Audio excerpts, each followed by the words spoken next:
매일 성경 묵상. 당신의 삶은 파괴를 맺고 있습니까?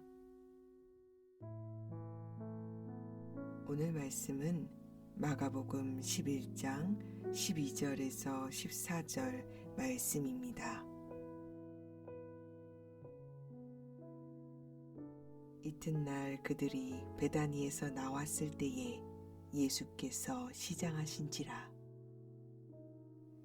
멀리서 잎사귀 있는 한 무화과 나무를 보시고 혹 그 나무에 무엇이 있을까 하여 가셨더니 가서 보신즉 잎사귀 외에 아무것도 없더라. 이는 무화과의 때가 아님이라. 예수께서 나무에게 말씀하여 이르시되 이제부터 영원토록 사람이 내게서 열매를 따먹지 못하리라 하시니 제자들이 이를 듣더라. 이튿날 그들이 베다니를 떠나갈 때에 예수께서는 시장하셨다. 멀리서 잎이 무성한 무화과 나무를 보시고 혹시 그 나무에 열매가 있을까 하여 가까이 가서 보셨는데 잎사귀 밖에는 아무것도 없었다. 무화과의 철이 아니었기 때문이다. 예수께서 그 나무에게 말씀하셨다. 이제부터 영원히 내게서 열매를 따먹을 사람이 없을 것이다. 제자들이 예수께서 말씀하시는 것을 들었다. 본문의 무화과 나무의 이야기는 예수님께서 예루살렘 성전에서 비둘기 파는 자들과 돈 바꾸는 자들을 내어 쫓으시면서 성전을 깨끗하게 하신 사건의 앞뒤에 배치되어 있습니다. 앞서 살펴보았듯이 마가는 중요한 사건의 의미를 나타내고자 할 때 상징적인 이야기들을 앞뒤에 배치시키는 삽입 구조, 일명 샌드위치 구조를 자주 사용했습니다. 이를 통해서 그 중요한 사건이 나타내고자 하는 의미를 전달시키는 문학적 구조를 자주 사용했죠. 본문에 등장하는 무화과 나무 이야기 역시 이 이야기의 가운데 위치한 성전 정화 사건의 의미를 설명하기 위해서 의도적으로 배치된 사건입니다. 마가는 예수님께서 베다니에서 떠나실 때 시장하셨고 멀리서 한 무화과 나무를 보셨다고 기술합니다. 무화과 나무는 이스라엘에서 가장 흔히 볼 수 있는 과일나무 중에 하나입니다. 이스라엘의 기후는 4월부터 10일까지를 비가 내리지 않는 건기, 11월부터 3월까지를 비가 내리는 우기로 나눌 수 있습니다. 10월 이후에 우기가 되면 무화과 나무는 눈이 나서 초봄까지 싹을 틔우지 않고 있다가 우기가 끝나고 6월절이 있는 4월이 되면 눈이 초록빛의 봉우리로 변하면서 이 봉우리들이 첫 번째 무화과 파괴로 변합니다. 이 파괴는 설익은 무화과입니다. 파괴가 날 때 무화과 나뭇잎 사기도 함께 자라나기 시작하는데 이 파괴는 당도도 떨어지고 상품성도 떨어지기 때문에 일일이 다 손으로 따줘야 합니다. 파괴가 떨어지면 상품성이 좋고 당도도 좋은 태에나 우리가 흔히 아는 완숙의 열매 상태인 무화과가 열리게 됩니다. 그래서 무화과 나무의 주인들은 파괴가 열리는 4월부터 6월까지의 기간 동안 가난한 사람들이나 행인들이 파괴를 따먹도록 허락해주는 일들이 종종 있었습니다. 완숙한 열매 태에나는 6월부터 열리기 시작합니다. 무화과는 꽃이 피지 않는다 해서 이름이 무화과, 없을무, 꽃화, 열매과 이렇게 이름이 붙여졌지만 실상 열매라고 불리는 이 초록빛깔 열매가 바로 무화과의 꽃입니다. 꽃이 필 때 꽃받침과 꽃자루가 길쭉한 주머니처럼 커지면서 수많은 작은 꽃들이 그 속으로 들어가서 보이지 않는 것뿐입니다.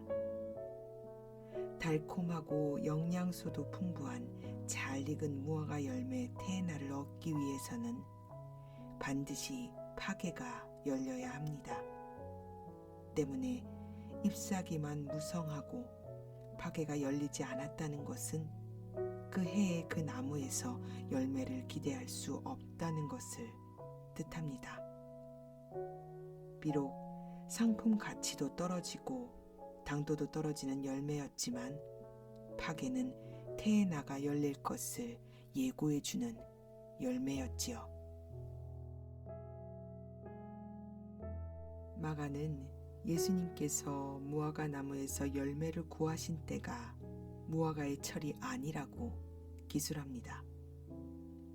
이스라엘의 절기상 예수님께서 성전 정화를 위해서 돈 바꾸는 자들의 상을 엎었다는 것은 아달월 25일과 니산월 1일에 일어날 수 있는 일이므로 예수께서 무화과 나무에 기대하셨던 것은 테에나가 아니라 바로 이 파게였음을 알 수 있습니다. 마가가 무화과의 철이 아니다 라고 말한 것은 바로 이 테에나의 철이 아니라는 것을 의미합니다. 잎사귀만 무성하고 파게가 열리지 않는 무화과 나무는 시간이 지나 여름을 맞이해도 열매를 맺을 수 없음이 분명했기에 예수님께서는 파게도 맺지 못하고 잎만 무성한 나무를 저주하신 것입니다. 무화과 나무는 무화과 열매를 맺어야만 무화과로서의 가치가 있습니다. 잎사귀만 무성한 무화과 나무는 쓸데가 없지요. 무화과 나무는 구약에서 하나님의 백성에 대한 선지자들의 심판 선언에서 이스라엘을 상징하는 상징으로 자주 사용됩니다. 예수님께서는 본문 앞절인 11절에서 이미 예루살렘 성전을 다 둘러보시고 베다니로 자리를 옮기셨습니다.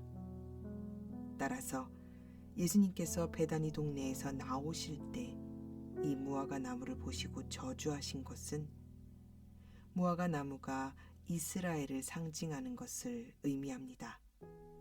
그리고 이 무화과 나무가 심판을 받아 저주를 받은 것은 이 다음에 있을 성전을 정화시킨 사건과 맞물려서 이해할 수 있습니다.